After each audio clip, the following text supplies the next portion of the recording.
Good evening and welcome to Creative Conversations. I'm Matthew Arkin, and my guest tonight is the wonderful Dana Delany, who has been on Broadway in A Life and Translations. She was off Broadway with me in Dinner with Friends.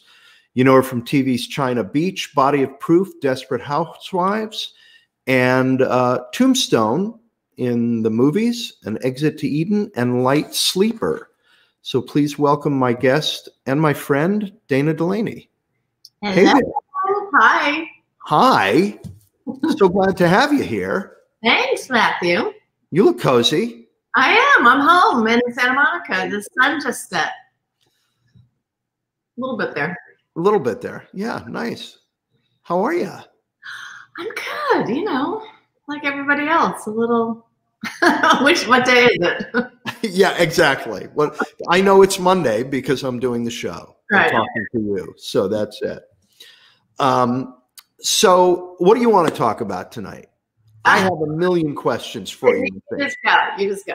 Just go? Yeah. All right. Well, where did you live your freshman year? That's what I've always wanted to know. Right, because we both went to Wesleyan. Yeah. Foss Hill, the lovely Foss Hill. Me too. Which one? Oh, God, I don't know. Second floor? I don't know. I just remember it was co-ed bath. Was it co-ed bath? It was a co-ed. Well, it depends, depending on what your preference was. I was on a co-ed floor. Foss 8. I was in Foss 8. Yeah, I don't remember. Really close to MoCon. Yeah. Okay. So you didn't have to walk so far to eat. Got it. Yeah. Yeah. Didn't have to walk so far to eat that. And so at Wesleyan, we'll get to Wesleyan. I want to back up even further than that. Okay. I know exactly when I decided I wanted to be an actor. When did you know you wanted to be an actor? Probably like 3 years old, I guess. Oh, wow, you beat me. I mean, you came from a theatrical family. I did not. I didn't know anybody who did it, But I think I was kind of like shy as a kid, which people probably my family wouldn't believe that. But I would put on skits to like get over that. Like if I was playing somebody else, then I could get out of myself. So Okay. I was constantly putting on little shows for my family. So it was kind of like, that's what I wanted to do. Yeah. I just never even thought about doing anything else. Huh. I have not known you to be shy. I actually am. I'm weird. Like, I'm pretty singular. I mean, I'm pretty, There was no shyness. I like to chat one-on-one. I'm not that good in groups. My first experience with you, there was no shyness. Probably because I was acting. Oh, okay. Well, when I met you, we were doing a Dinner with Friends. I think I had maybe 10, 12 days to get put into the show. So it was business. Let's get to it. That's true. And you only had, I think you and I had one rehearsal together. Is that right? Or maybe two before you were, somebody's saying that you're great, that you're the best. I don't know what. That is Abby, who I've known since she was 14 years old. Ah, okay. My friend Julie Perkins, whose husband was one of my roommates, Chip Phillips at Wesleyan, is calling us college nerds. Yeah, we are. I remember, Lisa Emery and I worked up to that love scene for weeks, dipping our toe in the water. And you were like, and I remember coming to you when our first rehearsal and being very sort of like, how do you want to, do you want to, and you were like, just go for it. We don't have any time, just go for it. Yeah, I do remember that. Yeah. Well, that play was so precisely directed by Dan Sullivan, and you guys had been doing it. You knew it. Like everything had to be so exact. It was terrifying. Oh, really? You were terrified? Oh God, completely. But I like a challenge. But yeah. Wow. Because you seemed just to slip right in. I've been told this before. I remember when I went to Circle in the Square in 1976 for their summer theater program, where I met Betsy Adam, our mutual friend. Right. And I remember being terrified through that whole thing. And then Jacqueline Brooks, our teacher, gave us a little, like at the end of the summer, an assessment kind of thing. And she was like so self-confident. I'm like, did you notice me? Do you really? Like, I think people have, I fake it is what I do. Wow. Well, you do a good job, because you just seemed like, it seemed like it was old hat to you from the beginning. All right. You learn that in Connecticut, act like you know what you're doing when you really don't, and that you're superior to everybody else. Oh, well, that's what they told us at Wesleyan. Yes. Were you Fritz DeBoer or Bill Francisco? I was more Fritz DeBoer. He liked the girls. Oh, really? How about you? Okay. I didn't study theater at Wesleyan. Oh, that's right. You were a lawyer. Yeah. Right. So you knew you wanted to be an actor, but you postponed it because your dad was an actor? Yeah. You know that other thing you said we would talk about someday? Yeah. We'll talk about this someday too. Okay, at the same time. We'll have those two private conversations, not for public consumption, okay, with a bottle of bourbon, and then we'll get through it all. Right. And that keeps a little air of mystery. People out there can wonder, what the heck are they talking about? Secrets. Yeah. So, okay. So skits when you were 3, Mm-hmm. And then in, junior high school, did you study and take class? Because I had an amazing drama teacher in high school who had a profound effect on me. Oh, wow. No, I did not have that. No. When I went to Andover my senior year, I had a drama teacher who really encouraged me a lot, which was great. That's half of it right there. He kind of pushed me. He made me do South Pacific, and I don't think of myself as a singer, and he made me play Nellie Forbush, and I was like, okay, again, terrified. But yeah, so that was good. And then at Wesleyan, I shouldn't be saying this, but you didn't miss much in terms of the acting department. I really didn't learn anything. Okay. I read a lot of good plays. Right. And then after college, did you go study somewhere after college? Yeah, when I got to New York, I wanted to get to New York. I just got private lessons with, Win Handman. Right. Okay. Jack Garfine, I studied. Oh, yeah. Great teacher. Yes, which was great. And then do you know Gina Barnett? You must know Gina. I know the name. She worked out of EST, and I studied with her, and she did mostly neighborhood playhouse type, stuff. Okay. She was great. Right. A lot of repetition exercises. All right. I got to study when I quit practicing law, and my dad was like, "Well, you better study." I was lucky enough to get in Uta Hagen's class and then into Austin Pendleton's, and they both had a big effect on me. Was she scary? Was Uta Hagen scary? Was she scary? No, she wasn't. She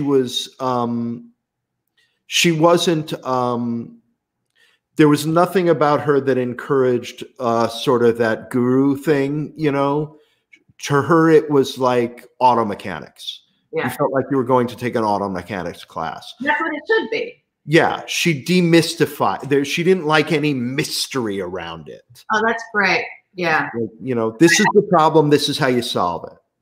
You want practical stuff the whole point of acting class is you learn stuff that you can use when things aren't going well, Right. That's when you need it.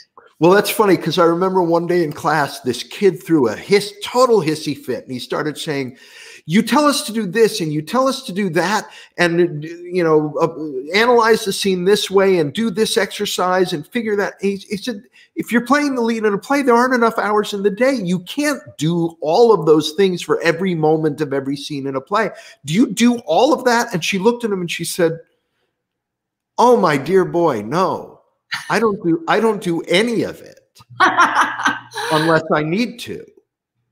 I wish more teachers would say that, because I remember as a young actor, I held on to all of those things I needed to do way too much, you know, rather than be in the moment and let things happen. I was like, but I need to do this and I need to do that. Like, you know, you have to perfect it. Right. Well, that answers another question that I like to ask actors on the show, which is I always ask method or toolbox. And you clearly are a toolbox actor. Yeah. Yeah. I use a lot of instinct and then the toolbox. Yeah. Yeah. I mean, you do use yourself, inevitably. Yeah. But I just always like to think like, oh, this moment isn't working. How do I solve it? Right.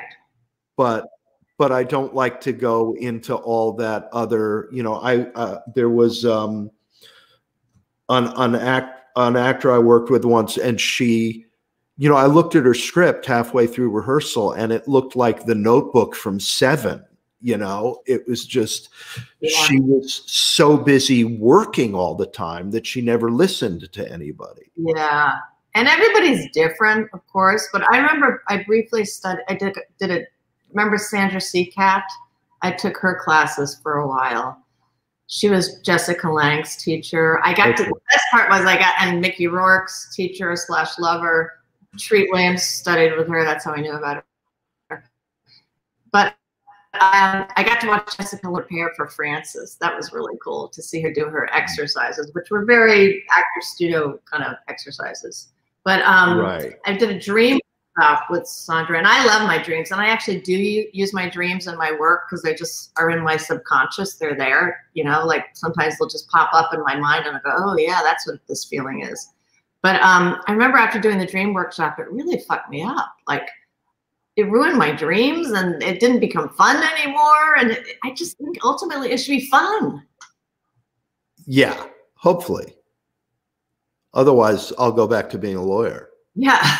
At least you have a fallback. I want to do something that's not fun. Oh, I haven't practiced law in over 30 years. I don't think I could fall back on it. So when you wanted to do this, this is another thing that I find really interesting with different people is, you know, I know there were very particular things that were attractive and interesting to me about being an actor, as I'm sure there were for you. But at a certain point, when you really start doing the work, that shifts. And the reasons for doing it, for me, shifted tremendously. Have you found that what's important to you about what you do is different now? Yeah, definitely. I mean, I always did it because, not to be pretentious, it felt like a calling for me. I mean, it's like something I needed to do, not something, you know, I really needed to do it. But I feel like it shifted actually when I got a little bit of fame. And I didn't really like it. I didn't like being watched for the wrong reasons, you know, or being apart for the wrong reasons, you know, besides work. And I have to admit that I kind of pulled back and I realized I just want to act. I don't want to be a star. I really just want to act. And that other stuff gets in the way. And it didn't make me happy. So that was a big shift for me. What is important to you about it? Because for me, it's strike that. What to you is important about what we do? Well, on a selfish level, it really makes me happy. I just feel like it's one of the rare things in life where you can actually find those moments of truth and they resonate. And that rarely happens in life. But if we can create that for a brief moment, to me, that's magic. So it just feels like magic to me, you know? And what about on any larger level? Like what we do for the world? Yeah. Yeah. I mean, do we? Do we? Yeah. I worry about that sometimes. I mean, I think stories are important, but we also tell bad stories, which are not good for the world, you know? Yeah. And I think when I did China Beach, that really hit me then. That was another shift for me when I realized, oh my God, I'm playing, you know, I'm telling these stories about things that really happened to people, that really mattered to them. And we have such a responsibility to get it right. And be honest about it. And ever since I did that show, sometimes it's gotten in the way. Like I've turned a bunch of stuff down because I felt like, yeah, it's going to be hugely popular, but I don't believe in it. And I don't think it's putting out a good message into the world. Right. So it's a fine line. Yeah. Well, let me tell you a story then about, because it involves you, I think, on some level, because it involves Dinner with Friends. That about 2 years after we closed, I was standing on a subway platform, and I felt a tug on my arm, and I turned, and there was a woman standing there, and she said, hi, I just had to say hello and thank you because you saved my marriage. And I was like, excuse me? And she said, yeah. She said, about 2.5 years ago, she said, I'm married and I'm an actor. My husband's an actor. And about 2.5, 3 years ago, I was doing pretty good in my career, and he wasn't getting any work, and he was doing, you know, working as a contractor, and our marriage was circling the drain, and I wanted to get therapy and he didn't, and we were falling apart. And some friends of ours had 2 tickets to Dinner with Friends, and they couldn't use them. So they gave them to us, and we went to see the show. And when it was over, he broke down crying in the lobby and said, I've been an idiot. Let's go get help. And we did, and we're okay now. Wow. And I just wanted to say thank you. Now, I don't sit around and think, oh, I mean, she said, you saved my marriage. I don't sit around and think, oh, wow, I saved somebody's marriage. But in that It's a Wonderful Life way, you know, right. You and I got to be part of something that, like you said, sometimes we send bad messages out, but I think sometimes we send good messages out too. And when we have a chance to do that kind of thing for, you know, we're not conscious of it, obviously, but the idea of throwing snapshots or images or possibilities out there, to me, that sort of has become more and more why I want to do this. Right.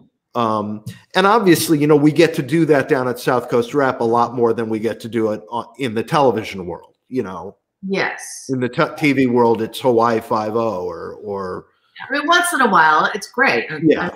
Great shows on TV. I was just going to say that could also go the other way, because I'm remember the movie Happiness, that Todd Solondz movie, I think it was. Yeah. I was going to see that with a boyfriend I was dating at the time, who I was very much in love with. And, you know, it's a very dark movie, and Dylan Baker plays a pedophile in it. And at the end of the movie, my boyfriend is like weeping. And I was like, do you want to tell me something? Is there something you want to share with me? Did something happen to you, or did you do something? You left the movie theater and he went to the police station and turned himself in. And he never would tell me. And then I found out later he'd been having an affair behind my back, and that was his guilt. But I'm thinking either he's a pedophile or something happened to him. Oh my God. All right, I'm quitting. I'm not going to be I give up. I don't think we should do this anymore. But I have to. I'm going to take up knitting. Then I'll be putting scarves out into the world, and those are always a good thing, right? Yeah. I do find at this age, I feel like I have the luxury of you know, really just doing things that intrigue me now, scare me. I mean, I just like to be scared and do things that I'm not normally known for, or, you know, what I would be given normally. Right. Okay. What scares you? Oh gosh, like really revealing yourself, you know? I mean, that's always the fun part of acting, but really revealing yourself. Like I have something coming up that I'm working on that it's going to be out there. And people are saying, really? You want to do that? I'm like, yeah, what? Why not? I have nothing to lose at this point. You know, why not? Well, you're not a pedophile, are you?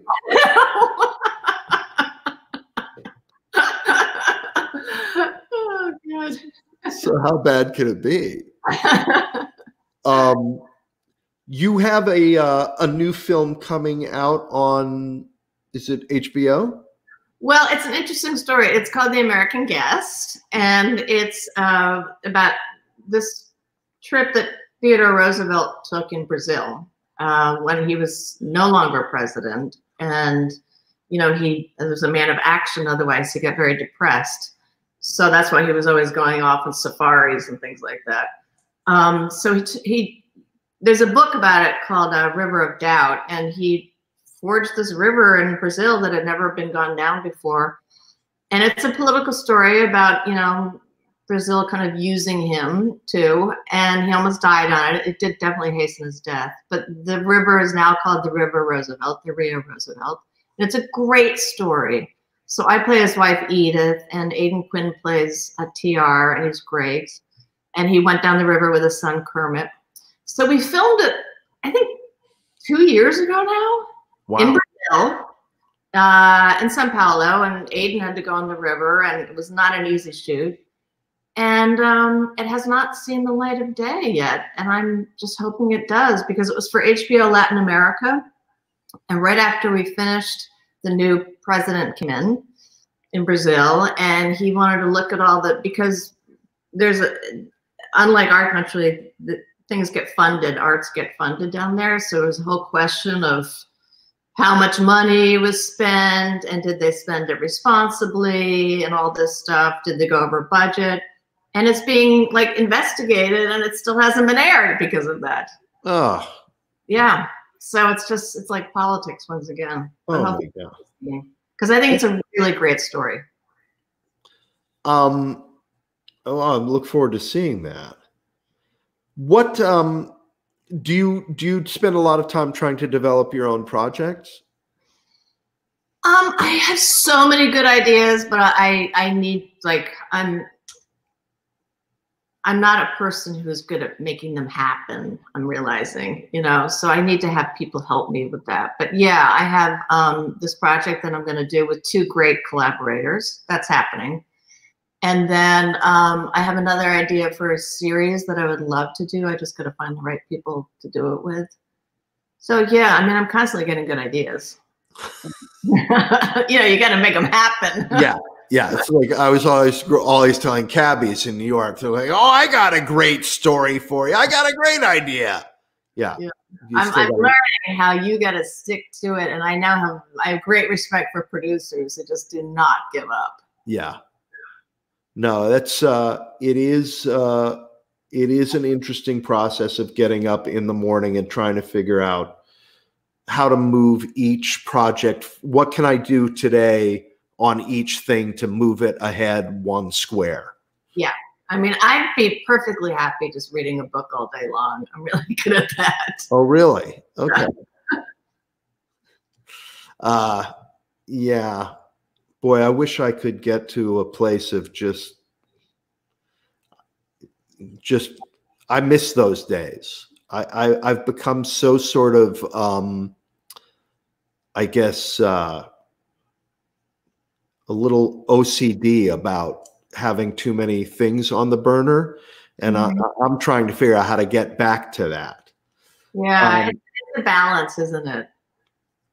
Okay, I'm looking at my list of questions, and the next one here, I don't know how this got on the list, but it says, who's a better kisser, Matthew or Adam? I don't know how that got on the list. Did Adam put that on the list? You don't have to answer. Well, since you're the most recent Arkin that I've kissed, you well, win. There you go. Okay. I honestly don't even remember how Adam kisses. It was so long ago.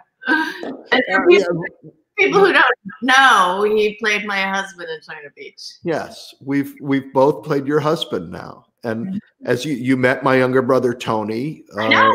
I was so happy to talk to him. I do remember that Adam gives very good feet rubs. I do remember that. Oh well, you know, fine. And you worked with Tony's wife, Amelia. Yes, Amelia and I did translations on Broadway. Also with Jeffrey Wade, who's a friend. Oh yes, Jeffrey Wade, Rufus Sewell, Rob Campbell, the other Campbell. Right. Yeah, it was a great cast. And Brian Dennehy. May he rest in peace. Yeah, he was fantastic. Yeah, he really was. He really was. I used to call him the Wall because he was so huge that if you got upstage of him, you were not seen. Oh my God. He would just block you out. Wow. So Tombstone, which is a favorite movie of mine. I love that movie. And I love that movie. Did you study at Wesleyan with Richard Slotkin at all? No, I wish I had. I never did. Oh, I took his course on Westerns and Western movies. And well, actually, Janine taught I took Janine's Basinger's Western course. Oh, okay. Yeah. So probably very similar. But that movie, it has so much fun with the tropes and the history. Yeah. And you played Wyatt Earp's love. Did they ever get married? I don't remember. Yes, they did. They did get married, and they lived happily ever after until he died. They would go off and pan for silver, and yeah, they had a great love affair. But she was an actor, right? Yes, Josephine Marcus. She was a Jewish girl from San Francisco, and she just wanted, and she actually was from a well-off family. She just wanted a life of adventure. So you must have identified with her, aside from the Jewish, aside from the Jewish girl part. Yeah, yeah, I did. Actually. Some people have said to me, there's been a couple roles where people have said to me, "Was that written for you?" That was one, and Parisian Woman was one, and obviously neither of them were written for me, but they were very much like me. Well, you were terrific in both. Oh, thank you. Loved that. So, any favorite actors to work with other than me and my brother? Oh gosh, so many. Kurt was great to work with. He was great. Yeah, I mean, you know, he's been acting since he was a kid. So, and also I had a huge crush on him when I was a kid. You know, all those Disney movies. So that was a dream come true to get to work with Kurt. Like sometimes I couldn't believe it. So yeah, that was great. Who else? So many. Willem Dafoe. Loved to work with him. He was great. Just that film. Since I saw it, and I can't believe I hadn't seen it before that 2 or 3 weeks ago. Since I saw it, I have been telling everybody to watch that movie. Well, you and Tony were so much smarter about Light Sleeper than I was. Like, you know, you really analyzed it. As I said, as an actor, when you're in it, you're like, yeah, what am I doing? You know, you're not really thinking about the rest of the movie. That's a hell of a movie, and I made my class watch that hospital cafeteria scene and break it down, because the way that scene is shot is just, it's spectacular storytelling. Yeah, Paul Schrader, he's a great filmmaker. He really is. Yeah. He's got a singular vision. So you've spent time, you mentioned Parisian Woman. You've spent time working on new works, things that have not been produced before. Talk about being in the room with the playwright. What's that like for you? Well, you know, it's different in every situation. Like with Parisian Woman, it was written by Beau Willimon, but he was back east most of the time doing House of Cards. Right. he would fly in like on a Saturday and watch what we were doing and then give notes. But I have a feeling Bo was just kind of using it as a placeholder until I got to Broadway. So I think he had things in his head, but we didn't really change that much. I wish we had changed more, actually. There were some things that needed fixing. But this play I just did in New York, Collective Rage, was a new play. Well, it had been done before, but it was kind of being remounted and things were changing. And that was really fun. That was fun to do that because Jen Silverman is very smart, and every playwright is so different. She would just be quiet and watching in the audience, going like this, and you think, oh, she hates me, she doesn't like me. But you realize, oh, she's just thinking, and then she'd come in the next day like, okay, I have some changes, and then you go, oh, okay, it's fun, don't you think? Yeah, it's such an important skill for young actors to learn too. I think how to be in that room. Yeah. It's one of the things I love about working at South Coast so much is getting to be in that room and seeing that there are actors who know how to work in that environment and others who don't. Yeah. I've done workshops down there with somebody who was spectacular in the role, and then the next workshop, they're suddenly not there anymore because they're just not, no matter how good they are, they're not easy to be in the room with. Yeah, I'm learning that. Yeah, like the play I just did at McCarter, Good Night Nobody, that Rachel Bonds wrote. I think I told you this, that one scene, which was so interesting. The reason I took the play was this opening scene. I loved the scene. I thought it was perfection. And it was one of two scenes I was in that were constantly being worked on. And that scene was rewritten until the 5 minutes before we opened. It was nothing like the original scene that I loved. So for some reason, she didn't think it was working. The director, Tyne Raffaele, didn't think it was working. It didn't fit the play, whatever. But yeah, I mean, that's scary. I mean, that's actor's nightmare. Yeah. Where you just have to go, okay, I don't know if I'm going to remember it or not. Right. Yep. I remember being in a rehearsal with well, I probably have to change all of the names in this, but it was one of our more well-known playwrights and one of our more well-known directors, and it was the first read-through, and we were all, or I thought, all just astounded that we were getting to be in the room and doing this play. And we finished it, and we're all sitting around the table, and we start to talk about it. And then one of the actors said, I have some real concerns about my character's journey. And every other actor in the room just did this. and just pushed themselves about 3 inches away from the table as if to say, I'm not part of this conversation. I don't have any and it was just the fact that it wasn't phrased in a way that made it clear that it wasn't phrased in a way to say, I don't understand this. It was phrased in a way to say, I think there are some problems here. And everybody, it's an art to know how to say that. Yeah. And suddenly nobody wanted to be in the room. It was, well, that's funny because the play Good Night Nobody, Ken Marks, you must know Ken Marks was in it. And he was just a master at putting it in a way that was so helpful and positive. And I remember learning from him, listening to him, and everybody loved him.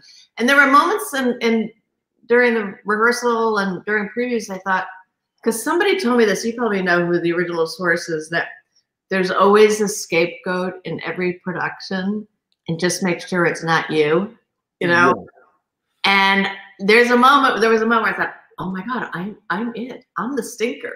I'm the smelly cheese. It's me. the way I heard it was about being on tour. The story that I heard was, if you're on tour and you've been out for 2 weeks and you don't yet know who the asshole is in the company, it's you.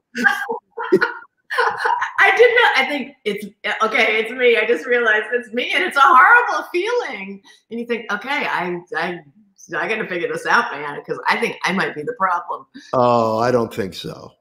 I don't. You never know. I love her writing. Rachel? Yeah. Yes. Oh my God. It's very actor friendly. It's so easy to say. It's too easy. People think it's easy, but it's not. I had Rob Nagel on a couple of months ago, who was in Of Good Stock, which just, that play blows me away. Well, we have a question here. Somebody wants to know, what are some of your go-to holiday movies? Oh, to help us get through these coming holidays. I have to say I'm not a big holiday person. I think because there was too much pressure in my family at the holidays to have a good holiday, you know? So I don't really do a lot of holidays. I think, all right, I know there's got to be. Oh, you know what? I love Christmas in Connecticut, Barbara Stanwyck. Oh, okay. Not just because I'm from Connecticut, but, you know, Barbara Stanwyck movies have a kind of a toughness to them. So it's like, it's an edgy Christmas. All right. An edgy Christmas. So you're not a Love Actually person. No, I'm really not. And I just rewatched It's a Wonderful Life, and I appreciate it, but it's not my movie. Well, you and I are never getting married. So there you go. And why doesn't Mr. Potter ever get, you know, punished for taking that money from Uncle, what's his name, and not admitting it? You know, he never. I guess because he doesn't have friends, he's punished. He's punished. The thing that knocks me out about that movie, what I love is, you know, if you weren't alive, your brother would have died in the ice. Yeah. If you weren't alive, that woman would have died because of Mr. Gower sending the wrong medicine, and he would have gone to jail. And if you weren't alive, all those guys on that ship would have died in World War II. And if you weren't alive, I don't like this. If you weren't alive, poor Donna Reed would be a librarian. Yeah. What's wrong with that? That's what I love. Like, all these terrible things, and then let's get to the worst thing. What's the worst? Where is she? Where is she? She's at the library. That sounds like a deal to me. Yeah. Somebody wants to know how many books you've read while you're in quarantine. Yeah, I read a lot. Right now I'm reading Joe Nesbo's new book, and I love it. It's very, again, dark. Very dark. Yeah. Okay. Yeah. And that's the young lady from Brazil. I know her. Somebody wants to know, how long does it take for a group of actors to understand each other during readings? Because you always seem to have such chemistry with the other actors on stage. Well, there's readings and then there's productions. But I don't know. What do you think? I mean, readings, you don't really need to understand each other, but productions, yeah. I think it depends. You know, there's certain actors that I get together with and just so instant, like Rob Nagel. Have you worked with Rob Nagel? No, I never have. But you know him from South Korea. Yeah. Rob and I, we can't be in the same room together because we're like those boys who have to be separated in second grade. Right. It's just, Amy Aquino, the first rehearsal, we were about 2 pages in and we looked at each other and there was this moment of, oh, I know you. You guys were great together in that play. Well, we just get each other. Yeah. You know, so they cast us again together the next year in something else because we just, you know, there's some actors who you just speak the same language. Right. Yeah. And others who you don't too. And that's. But sometimes that works. Well, I know that works on camera. I'm not sure about on stage. Sometimes that disconnect works on camera, but it might be different on stage because on stage you really need each other. Yeah. Yeah. You know, another actor I had a great time with was Mark Lynn Baker. We just, you know, we just sort of fell into each other's rhythms. Yeah. And that's with Chloe Webb on China Beach, because we're such different people, but because of that, I knew that anywhere I went, she would follow me, and vice versa. You know, where you just trust that person, like you could just take a left and they go, oh, okay, you know. Yeah. Yeah. I had that once with an actor in a really horrible play with a terrible director. And we had this very long, complicated scene, and but we got along really well. And we just decided every night to do it as if it was the first time. Reblocked it, you know, it was just the two of us. Yeah. And we would just see where it took us each night. But you have to have trust to do that. Big.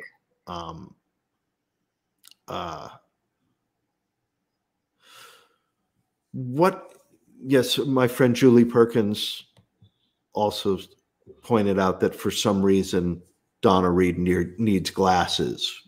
When she's not with him. Not with him. Yeah. Well, a good man improves your eyesight. I already paid for a LASIK. Secret Person wants to know what you think about Murder on Middle Beach. I loved it. I just thought it was phenomenal because it was so raw, and that you could tell in the beginning when Madison, that's the guy who made the movie, didn't really, you know, he was a student when he started doing it. So you see him trying to figure out the process as he's figuring out who murdered his mother. He's also figuring out how to be a filmmaker. And I thought that was fascinating, and it just gets better and better as it goes along. And it was, that's an example of very brave and very personal. It's really worth seeing. Okay. And somebody else, a friend of mine has a question for you about Wendell Middlebrooks, who was his neighbor, and he wants to know, what was it like working with him? Oh, so sad. Oh, Paul. Yeah. Wendell was on Body of Proof, and just lovely, lovely, huge-hearted guy. Really funny. We would work together. Him and Jeffrey Aaron were like always together on the show, and they made me laugh so hard that I would just pee in my pants, and sometimes I just couldn't get my lines out, you know. And he died suddenly in his sleep. And very strangely, right before he died, he put this message on his last tweet was all about appreciating every moment because they're not going to last forever or something like that. And it was just kind of prophetic. Wow. And nobody, I think, knows what happened to him. Just, that's horrible. Yeah, really. Just, he's definitely with the angels because he was an angel. Well, I'm sorry. Your friend Abby, yes, wants to know, if you had a choice to make a remake of a movie and you were to star in it, what would you want to do? And who would you play? Who would play opposite you? Well, that's, I mean, come on, obviously. Of course not. I mean, what are you going to say? You know, if it's a movie I love, I really don't believe in remakes because I think they're rarely as good, and why remake it? You know, I actually feel that way about An Affair to Remember, and everybody loves the Cary Grant one with Deborah Carr, but the original one, Love Affair with Charles Boyer. Yes, Charles Boyer and Irene Dunne is so much better. That's the one to watch. So what about remaking something really bad? And yeah, I making it a good movie? that's what should be done, is remake a bad movie. Yeah. Of course, I can't think of any bad because I don't remember bad things.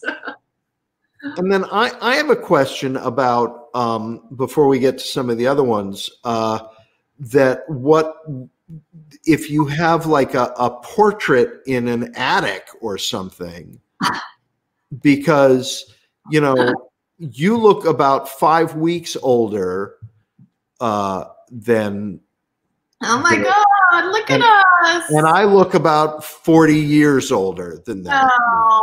Oh, look, that's such a great shot. From back in the day. Oh, look how suburban we look. We were so, well, you know, we were like New Canaan or Westport or something like that is where we, yeah. We're the happy couple. I remember when they were like doing the costumes and I was like, really? That's what you want me to wear? Yeah.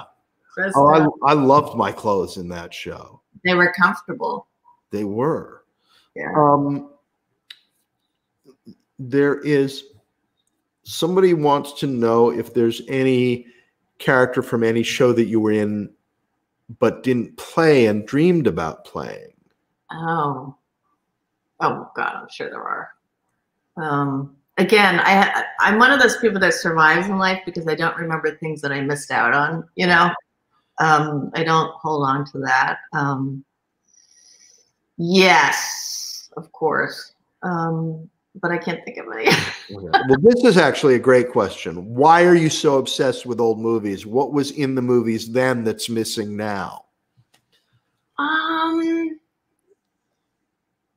Oh, that's a really good question. I would like to know what you think of that too, Matthew. I just feel like the stories were really clean, more romantic, more tragic. I really love a melodrama. I love melodrama. I love film noir. I just feel like they're not better, but I just feel like they're more complete, you know? It's just, there's a beginning, a middle, and an end, and it's a world, you know, and you can lose yourself in them. What do you think?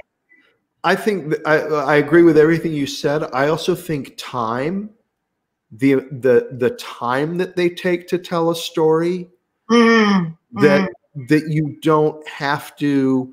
Yes. You know, there's a shot in Casablanca where the doorbell rings late at night, and he's at his desk, upstairs, and he has to cross and walk all the way. And we don't allow that time anymore. That's a really, really good point. I just this afternoon was watching Human Desire, Fritz Lang movie.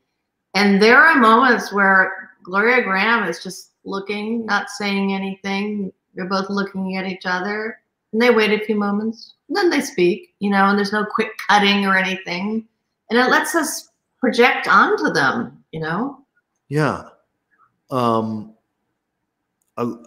I love, you know, one of my favorite films. Do you know Sullivan's Travels? Yeah, that's a good one. And that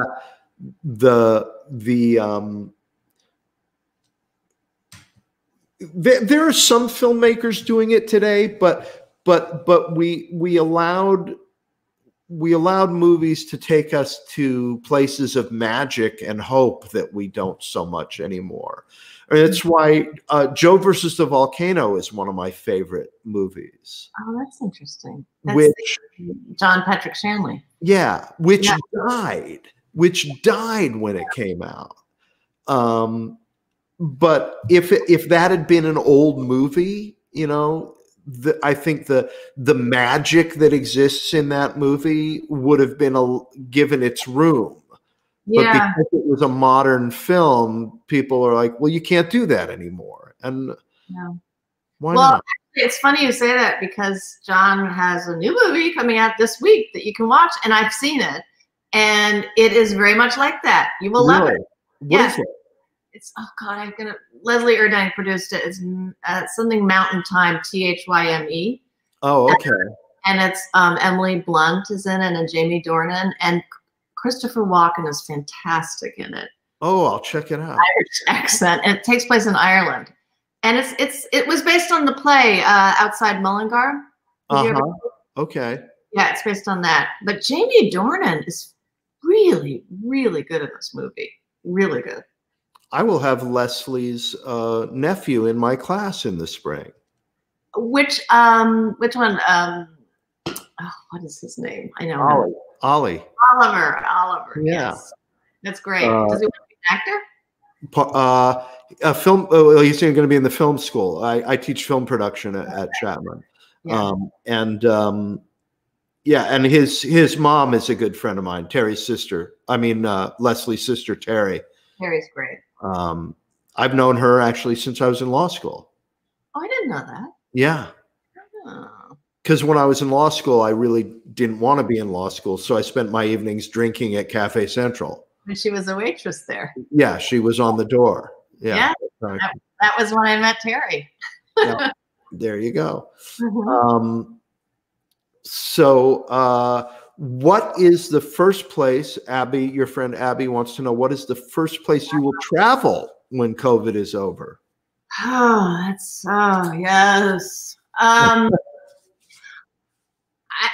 probably will go to Ireland. I've been wanting to do that because, you know, it's the old country. And I've only been to Dublin, so I would really like to drive and go out to the coast and see all of it and see friends that I have there. So I'll probably do that first. Okay. And then France after that. And I was going to ask you, but I think you've told us a lot about this already, what you do outside of your work that feeds you. Travel is a huge thing. Okay. I think it just gets you out of your comfort zone. I read. Well, these days I walk. A lot of walking, just to be sane. Yeah, I live a very simple life, though. Yeah, and I'm a crossword puzzle word fanatic, spelling bee, words with friends, as you know. Oh, okay. Yeah. Have you read Dreyer's English? Have you gotten a hold of that yet? No, should I? You know about it, Dreyer's English? Mm-hmm. Dreyer's English is the latest sort of grammar book. It's sort of the heir to Strunk and White. Okay. Written by Benjamin Dreyer, who's been a copy editor at, I believe, Random House for a long, long time. I follow him on Twitter, actually. Oh, okay. The book is hysterical. Okay. I learned my new favorite word from that book. What is that? The word is depen apostrophe, which means, you know, when you're saying, when you have the CPAs or the RNs, Mm-hmm. so capital RN, lowercase s. And a lot of people put an apostrophe there when they're doing a plural of the acronym. Mm-hmm. But there isn't an apostrophe there. All right, you'll have to text me how it's spelled so I can read the word. DEPPEN Mm-hmm. APOSTROPHE. Okay. And it's German for idiots apostrophe. Only the Germans would come up with a word for that. There's a word for that. Yeah, but Benjamin's going to be on the show sometime after the first of the year. I want to interview him, so he's going to come on. Oh, that's fantastic. Because is he very strict with people about words? No, he's not. I mean, the book is really interesting in how it takes a very middle road about certain things and talks about how language has to be elastic. Like the Constitution. Yes. Please. Oh God, just another few weeks. Oh. Look at that. I was talking to you and forgetting about it for a little while. Sorry. That's okay. Well, this has been great. It's been so much fun to just hang out with you again for a while. You know I love you. I love you. I hope we get to work again a fourth time. I hope so too. That would be great. A fourth time or a third? I can't. Third. because dinner with friends and you were doing the whale when I was rehearsing Parisian. Oh, that's right. You were next door to me. Yeah, like we were together then. Yeah. And I'll be back in LA in 2 shakes of a lamb's tail, and we can have that bourbon and tell each other those stories that Great stories that we don't want other people to know.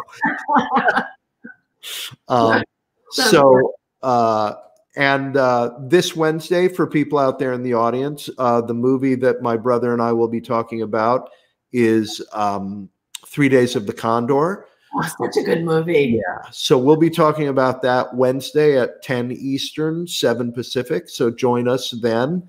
Okay, I have to give you a little thing about 3 Days of the Condor, because I watched it recently with a 13-year-old boy. And he was outraged by this movie, outraged how Robert Redford treated Faye Dunaway in that movie in terms of the sexual politics. Because, you know, young kids these days are very, you know, politically correct and all that stuff. And we were like, I said, no, you should never treat a woman like that. I'm like, wow, interesting. Really it's problematic watching it now. Mm-hmm. I just remember that she was everything was brown. All of her clothes were brown and her hair was brown. Like she was trying to tamp down her glamour in it. Yeah, it's an interesting movie. There's some great stuff. Well, I don't want to give away what Tony and I don't talk about the movies before the show. That's smart. So we go into the show not knowing whether the other one liked it or not. Oh, that's great. So, and most of the time we're on the same page. But one time when Adam was on the show with us, we were not on the same page about something. What was the movie? Oh, geez.